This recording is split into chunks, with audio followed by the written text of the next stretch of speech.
সেই ক্ষেত্রে আওয়ামী লীগের প্রত্যেকটা নেতাকর্মীকে, কারণ নমিনেশন সেটা তো আমরা দেব, কারণ আমি বসে থাকি না, প্রতি 6 মাস পর পরই আমার একটা হিসাব থাকে। কেউ যদি আবার মনে করে যে এখন তো ওরা নাই, আমরা দাঁড়ালে তো আমরা জিতেই যাব। আর একটা কথা, একটা সিট না পেলে কি হবে, বাকি সিট তো পাবে, সরকার গঠন করবে, এই চিন্তা যেন কারো মাথায় না থাকে, কারণ এই চিন্তাই কিন্তু সর্বনাশ ডেকে আনবে। কাজে যে সিদ্ধান্ত দেব সেই সিদ্ধান্ত মানতে হবে।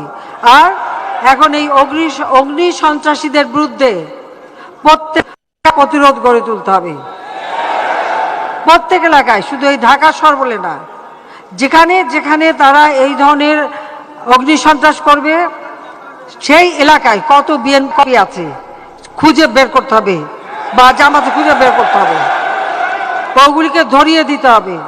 আর মানুষের জানমাল যেন ক্ষতি করতে না পারে তাদেরকে সুরক্ষা দিতে হবে, এটাই আওয়ামী লীগের দায়িত্ব। কারণ আমাদের আর কিছু নাই, আমাদের কোনো মুরব্বী নাই, আমাদের আছে বাংলাদেশের জনগণ, সেই জনগণ নিয়েই আমাদের চলতে হবে।